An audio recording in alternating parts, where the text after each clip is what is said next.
ओम नमो भगवते वासुदेवाय नमो नमः। आज तीसरा अध्याय जिसमें भगवान का प्राकट्य होगा, भगवान का जन्म होगा। सुखदेव जी कहते हैं, परीक्षित, जब भगवान का जन्म हुआ तो उस समय रोहिणी नक्षत्र था। सभी तारे ग्रह बहुत ही शांत हो गए थे, सौम्य भाव में हो गए थे।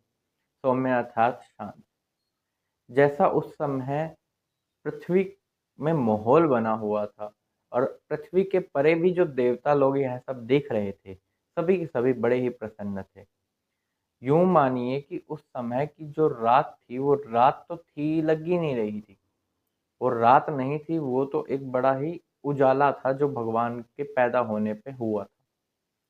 सभी गांव बस्तियां अहेरियां जो भी लोग वहां पर थे, जहां जहां पर कस्बों में थे, सभी के सभी के मन में एक अजीब अलग तरह का उल्लास हो उठा था।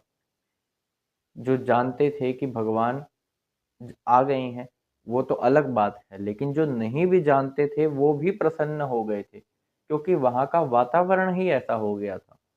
पृथ्वी में और भी तत्व हैं, जैसे कि जल और खुद पृथ्वी, वायु, पेड़ पौधे, पशु पक्षी, यह सब की जो व्यवहार थे बहुत ही बदले बदले से जान पड़ रहे थे। सबका अपना अपना कारण भी था।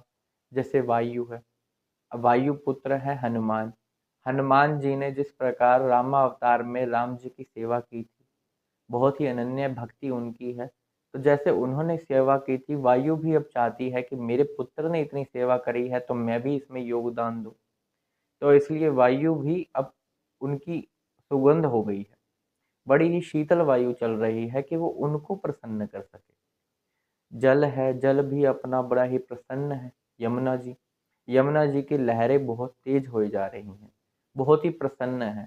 कहीं यमुना जी का ऐसा भी सोचना देखा गया है कि वह यह सोच रहे हैं कि मैं यमराज, तो कहीं वह मुझसे आंख तो ना फेर लेंगी।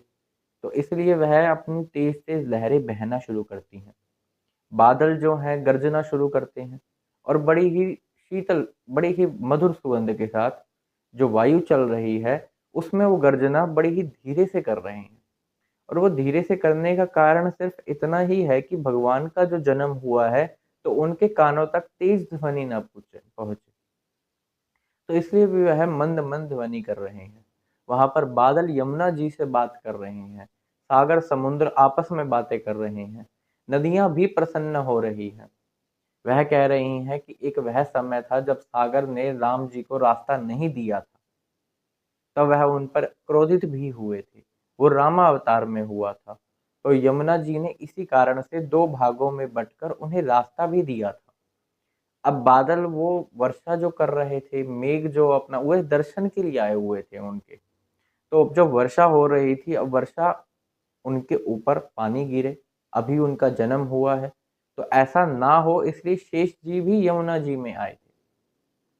तो यह सब बदल गया जब भगवान का जन्म हुआ। और भगवान का जन्म ऐसे हुआ जैसे कि चंद्रमा होता है, 16 कलाओं से संपूर्ण उदय होता दिखाई देता है, ऐसे भगवान का जन्म हुआ। अब जो वो शिशु थे, उस समय छोटे से थे, बालक से थे, तो उस समय उनकी जो त्वचा थी बड़ी ही कोमल थी।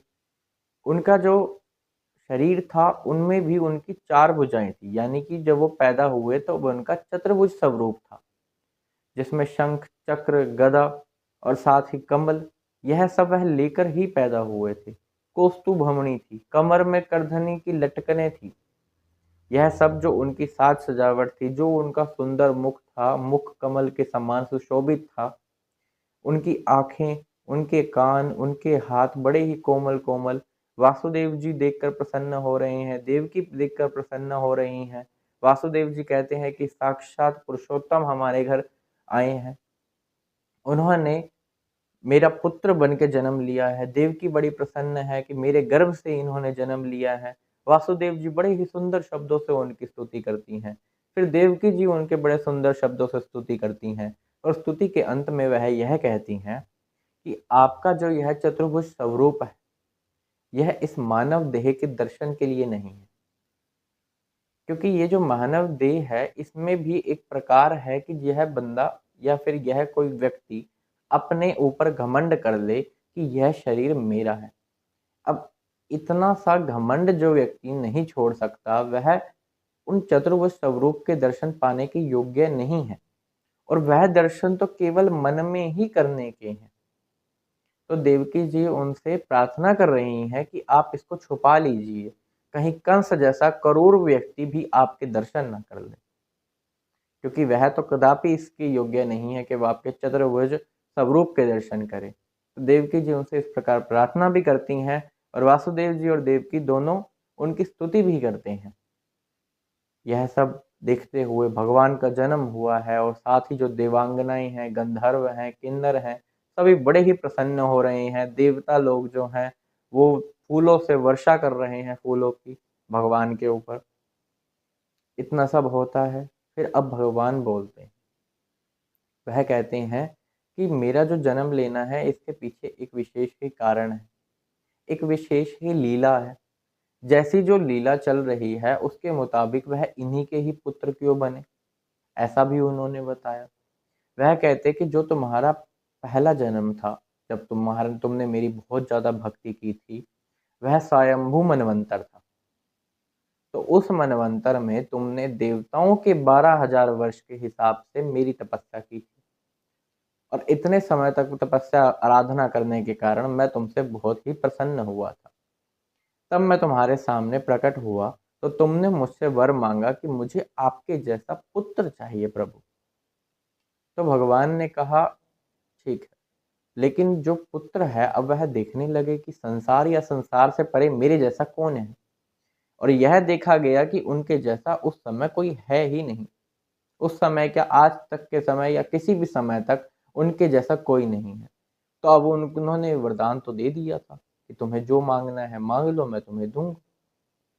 तो अब यहाँ पर बात यह है कि सदृश पुत्र की कामना उन्होंने की, लेकिन वह वो उन्हें नहीं प्राप्त करवा सके। तो यह एक नियम है, यदि आप उसको कुछ चीज को या किसी भी वस्तु की कामना यदि कोई करता है और आप कहते हैं कि हाँ मैं उसे दूंगा, और आप उसे उस समय नहीं दे पाते, तो उसे फिर आपको 3 गुना करके देना होता है। तो इसलिए भगवान ने 3 बार उनके पुत्र बने। तो भगवान कहते हैं कि वासुदेव और देवकी, जो उनके इस जन्म में माता पिता हैं, उनको कहते हैं कि वासुदेव, तुम सबसे पहले जन्म में सुतपा नाम के प्रजापति थे, और देवकी जो थी वह प्रश्नी उनकी पत्नी थी। तब उन्होंने प्रार्थना की थी और मुझसे अपना वर मांगा था पुत्र का, तब मैं उनका पुत्र बना। फिर दूसरा जन्म हुआ अदिति और कश्यप जी का। यह भी वही है, जो सुतपा और प्रश्नी है वही अदिति और कश्यप है। अब तो इनको भी वह पुत्र के रूप में उनकी प्राप्ति हुई, जो कि वामन अवतार था, जिनका कद उस समय छोटा सा था। और बलि वाली जो कथा लीला हमने सुनी थी, श्रवण की थी, गान किया था उसका, यह भी उसी के अंदर आती है। तो वामन जी थे, वह भी उन्हीं के ही पुत्र थे, जो वासुदेव और देवकी का पिछला जन्म है। और अब तीसरे जन्म में कृष्ण बनकर वह आए हैं, जिसमें उन्होंने अभी चतुर्भुज रूप में उनको दर्शन दे रखे हैं। इस समय वासुदेव और देवकी के गर्भ से वह उत्पन्न हुए हैं। अब जैसा कि उन्होंने कहा था, देवकी ने प्रार्थना की थी, तो वह उनके कहे अनुसार वह अपने चतुर्भुज रूप को छिपा लेते हैं और एक शिशु में ही परिवर्तित हो जाते हैं, जैसे एक आम बच्चा होता है वैसे ही। अब वहां पर समस्या ये है कि देवकी और वासुदेव को शुरू से ही कैद में रखा गया था। जब पहला बच्चा हुआ था तब तक होने तक तो नजरबंद रखा था कि तुम भवन में ही रहो, तुम बाहर नहीं आओगे। लेकिन है तो वह एक तरह का कैद ही, क्योंकि बाहर जाने नहीं देता था कंस, बड़ा ही क्रूर था। और जब पहला पुत्र हुआ, नारद जी आए, तो उसके बाद तो उन्हें कैद ही हो गई, बेड़ियां डल गई हाथों में। अब वह जेल में, अब जेल में बेड़ियां डली हुई हैं, काल कोठरी है, ताले लगे हुए हैं, जंजीरें बंधी हुई है, सैनिक तैनात हैं, जाने का कोई उपाय नहीं दिख रहा।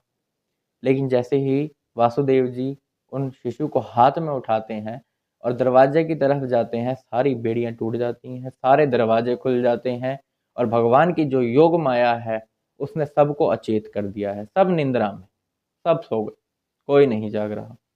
वासुदेव जी बिल्कुल प्रेम से उनको लेके जाते हैं, और उनको ले जाकर, उस समय यमुना जी बड़े ही उफान पे थी, बड़ा ही जल था उनके अंदर, फिर भी यमुना जी ने अपने आप को 2 भागों में बँटकर उनको रास्ता दिया था, यह सोचकर कि रामावतार में सागर ने रास्ता नहीं दिया था तो उसका क्या हुआ। तो यमुना जी ने कहा कि मैं तो दर्शन भी करूँगी, क्योंकि कहीं यमराज की बहन समझकर मेरे को अपना दर्शन ना दे वो। तो इस प्रकार उन्होंने यह लीला करी। अब वह यमुना जी को पार कर रहे हैं वासुदेव जी, और उनको जल से बचाने के लिए शेष जी उनके ऊपर हैं, जो कि जल की बौछारें जो हैं उनके ऊपर नहीं आने दे रहे। अब वासुदेव जी नंद बाबा के यहाँ जाते हैं, यशोदा मैया के, और वहां जाकर जो उनकी पुत्री होती है, यशोदा मैया की उस समय पुत्री होती है जिनका जन्म होता है, तो उनसे वह बदल लेते हैं कि पुत्र वहां रख देते हैं और पुत्री को उठा लेते हैं, और पुत्री को ले जाकर वापस आ जाते हैं कालकोठरी में। यशोदा मैया को उस समय इतना पता होता है कि मेरी संतान हुई है ये, लेकिन यह नहीं पता होता कि पुत्र है या पुत्री। तो उन्हें इस बात का उस समय कभी पता ही नहीं चलता। समय व्यतीत होता है, उसके बाद अलग लीला कथा है जिसका वर्णन आने वाले अध्यायों में होगा।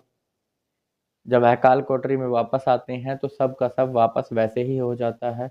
बहुत अधिक परिश्रम हुआ था, इस वजह से यशोदा माता को इस बात का पता नहीं था कि उनका पुत्र है या पुत्री।